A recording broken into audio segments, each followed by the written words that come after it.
Bonjour à tous, je suis super content de vous retrouver encore pour une nouvelle vidéo. En ce moment je suis très chaud, j'avoue, en même temps j'ai un peu plus de temps, beaucoup moins de coaching comme tous les coachs, c'est normal, donc je fructifie sur autre chose. J'ai décidé de faire une vidéo entièrement dédiée au Ramadan sur comment le gérer pour ne pas prendre de gras, perdre du gras, préserver tous les muscles, voire en faire un tout petit peu. Ce serait vraiment magnifique. En parallèle de cette vidéo que tu es en train de regarder en direct, je pense, j'ai sorti un e-book entièrement détaillé sur le Ramadan, avec les différents cas. Genre, t'as le cas de... T'es un gars qui prend facilement du gras et qui tu veux t'entraîner avant le coucher du soleil. Qu'est-ce que tu fais? T'as un gars qui prend difficilement du gras, tu veux t'entraîner après le coucher du soleil, qu'est-ce que tu fais? Et j'explique tout. Donc, et la moitié des revenus sur cet e-book seront reversés à la SPA et au Resto du Cœur, parce que pendant cette période de coronavirus, ça me déchire le cœur. T'as de plus en plus de familles qui ont moins d'argent, donc ils vont plus vers les Restos du Cœur. Moi qui ai déjà été bénévole Resto du Cœur, ça m'a déchiré le cœur quand j'étais petit, donc là je leur fais avec plaisir, je donne la moitié des revenus, il n'y a aucun souci. Donc, le Ramadan c'est quoi? Sachez avant tout que je ne suis pas musulman, je fais juste cette vidéo avec le point de vue et l'œil du coach qui est passionné et qui a l'œil scientifique sur la chose. Le Ramadan c'est passionnant pour moi parce que tu as différentes modifications physiologiques, psychologiques et métaboliques sur le corps pendant 30 jours, c'est un truc de ouf. Donc moi je kiffe, ça fait des années que je coach des élèves sur ça, qui font le Ramadan, chaque année on s'en sort avec une perte de gras. En fait le gars il fait une sèche, il perd du gras et il garde son muscle, c'est un truc de ouf. Et chaque année je me perfectionne, j'apprends des nouvelles choses et je mets tout en œuvre cette année pour vous, avec cette vidéo et cet e-book, pour que vous progressiez enfin, parce que vous pouvez stresser sur merde je vais prendre du gras, je vais perdre mon muscle, etc. Et c'est normal. Donc on va voir les grandes lignes ensemble sur comment perdre du gras et préserver les muscles. C'est optimal, c'est magnifique. Donc pendant le Ramadan, qui dure 30 jours, sur laquelle tu peux manger que entre le coucher du soleil et le lever du soleil, et boire, tu as trois facteurs principaux qui sont très fortement perturbés. Le premier c'est le repos, auquel on ne pense pas trop quand on est en go muscle, c'est normal, le repos et le sommeil. Le deuxième c'est la nutrition et l'hydratation, et le troisième c'est l'entraînement. Donc je vais voir les trois cas, je vais expliquer un petit peu comment c'est perturbé, comment gérer. Et avec ces trois cas, on va voir à quel moment de la journée c'est le mieux pour s'entraîner pendant le Ramadan. Et sur chacun des cas, je vais voir c'est quoi le mieux, le moins bien, positif, négatif, avantage, etc. Et avec ça, tu vas t'en sortir. Et l'e-book, je pense, l'e-book, je mets un prix dérisoire, vous allez péter un câble. Et avec l'e-book, tu vas t'en sortir pour être tranquille pendant 30 jours. Bon, c'est parti. Le premier facteur qui est très perturbé pendant le Ramadan, c'est le repos et le sommeil. Qui dit go muscu, dit musculation. Qui dit musculation, dit stress musculaire. Qui dit stress musculaire, dit récupération. Donc il faut que tu récupères quand tu fais de la muscu. Or, pendant le Ramadan, avec l'accumulation des jours où tu as un rythme décousu de sommeil, tu as la fatigue pendant la journée. Donc, qu'est-ce qui va se passer? C'est que tu vas moins bien récupérer entre les séances. Donc tu vas arriver à ta séance, peu importe l'heure à laquelle tu l'as fait, avec un état de fatigue déjà un petit peu pas mal élevé par rapport à la norme. Sans parler du reste du temps de la journée où tu es fatigué, où tu es à l'ouest, etc. C'est normal. Donc en prenant en compte ce grand facteur, il va intervenir dans la partie entraînement. Deuxième facteur qui est modifié, c'est la nutrition. On va diviser ça en deux. Nutrition, c'est la plus grande partie pour moi, celle à laquelle les gens ne pensent pas trop, c'est l'hydratation. Vu que c'est la différence entre un jeûne intermittent et le Ramadan. Les gens ils disent ouais mais un jeûne intermittent, tu peux t'entraîner tranquille après un jeûne intermittent. Non. Ramadan, c'est pas un jeûne intermittent. Ramadan, la différence, c'est que tu ne bois pas. Donc, va t'entraîner déshydraté, tu vas avoir des risques incroyables. Tu ne bois pas pendant plus de 16 heures. Tu arrives au coucher du soleil, déjà déshydraté, à 1 voire 2%. Donc, à 2% de déshydratation, tu as pas mal de risques de chute de performance. Ça, c'est pas trop grave, on s'en fout. Par contre, quand tu dépasses les 2%, tu arrives à 3, voire 4%, et tu dépasses les 4%, parce que quand tu t'entraînes, en plus s'il fait chaud, tu te déshydrates encore plus, et c'est normal, tu perds 1 à 3% d'eau, de masse d'eau. Donc si tu t'entraînes alors que tu es déjà déshydraté avant, mais tu peux avoir des risques de baisse d'endurance musculaire, de force musculaire, de crampes, et si tu dépasses, tu arrives à 6-7% de coma, c'est un truc de ouf.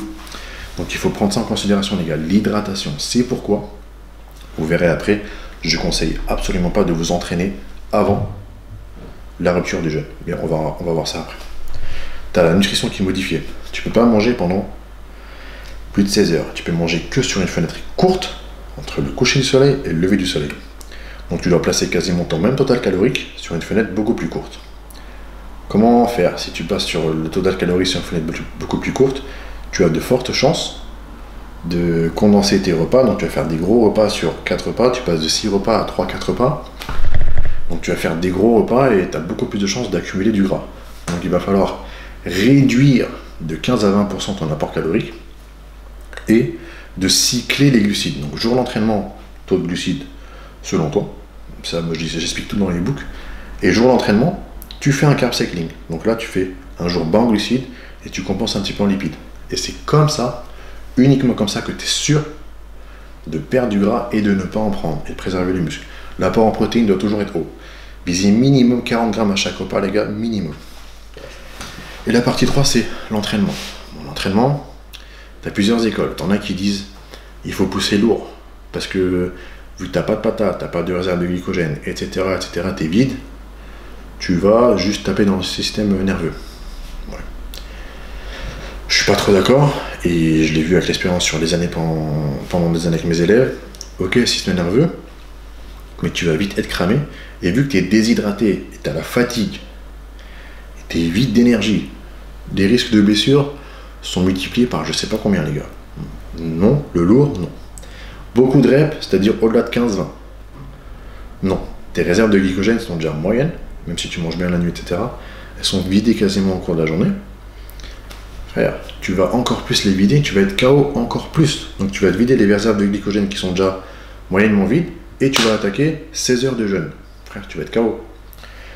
Donc les 20 reps, les 15-20 reps, non, il faut taper entre 8 et 12-15 reps.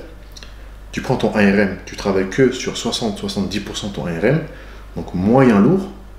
Tu veux juste stimuler le muscle, tu lui envoies des signaux pour dire ah bon, reste réveillé pendant 30 jours. Pendant 30 jours, reste réveillé, t'endors pas, reste réveillé. Et je te nourris, et il s'endort pas, et le muscle est préservé. Tu vois comment ça marche? Ne va pas chercher à t'améliorer. Tu t'en fous des perfs. D'accord? Garde bien ça en tête. Donc là on arrive, le plus important de la vidéo, pour moi, hein, les 3 cas où tu peux t'entraîner. Premier cas, c'est avant la rupture du jeûne, avant le coucher du soleil. Donc tout le monde va te dire ouais c'est bien, machin, tout ça, après tu prends ta whey, tu assimiles direct. Ouais super, sauf que tu arrives à ton entraînement déshydraté. Et en plus tu arrives, t'as rien dans le corps. Ok? Donc tu vas créer un risque d'augmentation de la déshydratation et de catabolisme. T'as rien dans le corps, t'as pas de protéines, t'as pas d'acide aminé, t'as pas de glucides qui créent un pic d'insuline pour contrer le catabolisme. T'as pas les protéines qui se diffusent dans le corps pour contrer le catabolisme. Donc tu vas être en catabolisme. Certes, tu vas nourrir ton corps juste après, mais bon. Ton corps, pendant l'entraînement, il va aller puiser dans les acides aminés musculaires pour utiliser l'énergie. C'est ça le catabolisme. Donc, non, non, non. Je ne conseille pas. Si tu peux faire que ça, bah assure-toi de t'entraîner. Et quand tu as fini, la minute d'après, tu vois, tu peux manger. Ok? Manger et boire. Ensuite, le deuxième cas, c'est tu t'entraînes après le dernier repas.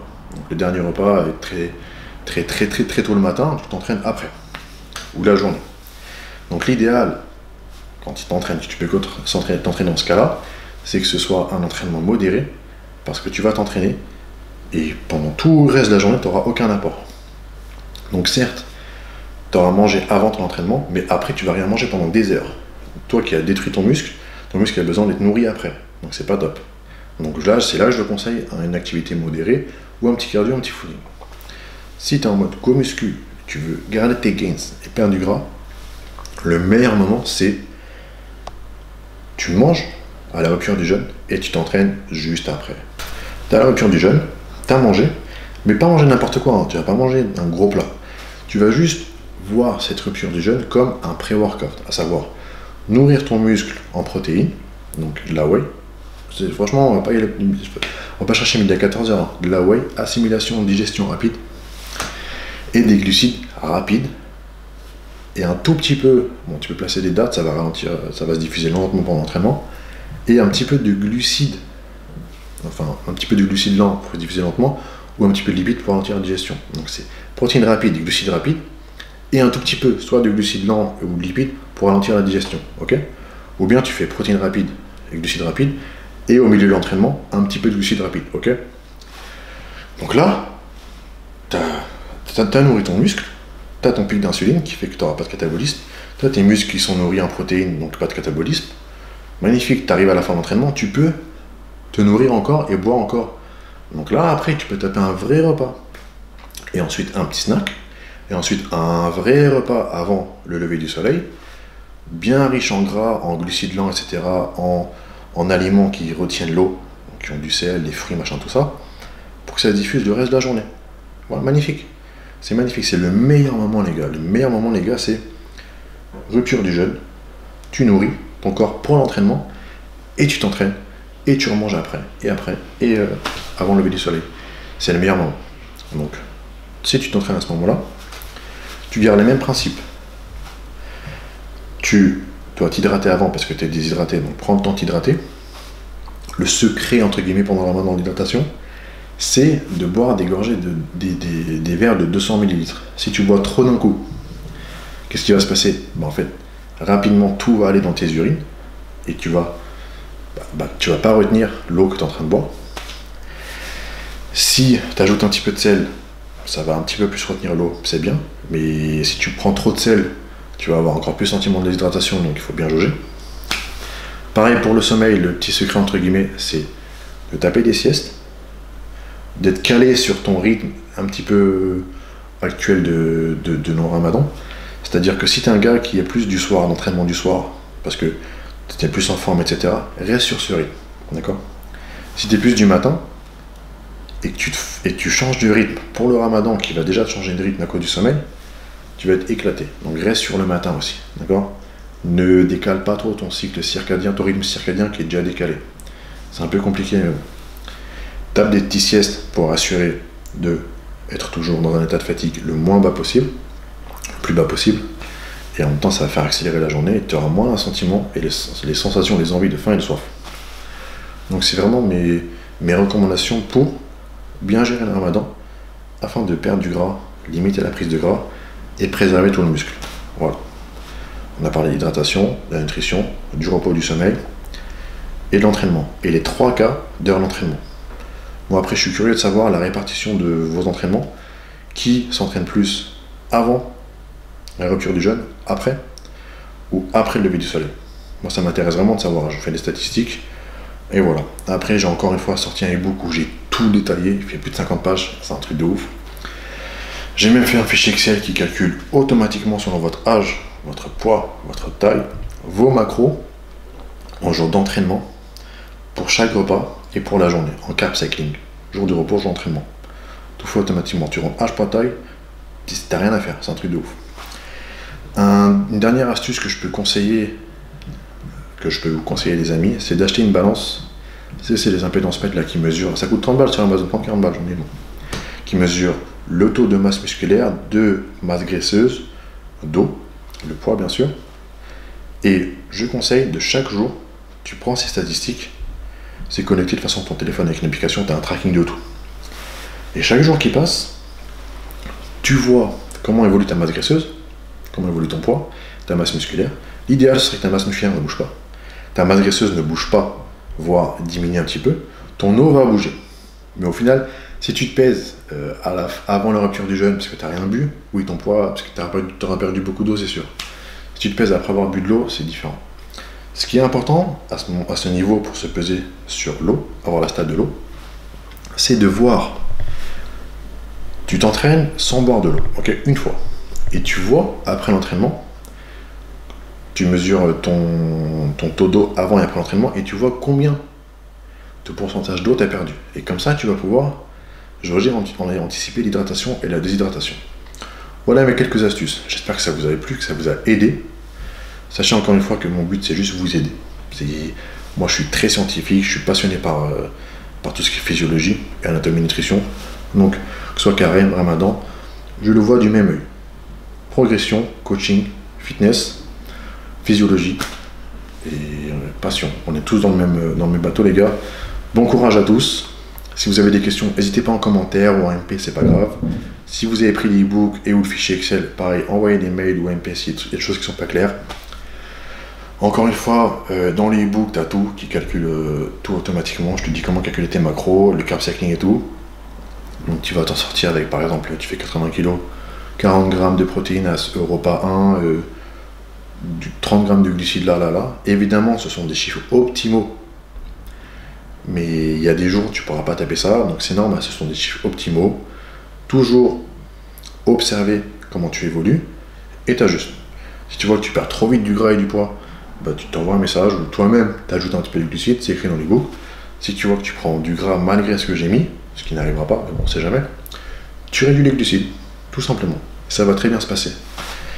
Prenez soin de vous les gars, n'oubliez pas, c'est la muscu, pas que la muscu. Restez chez vous, peace.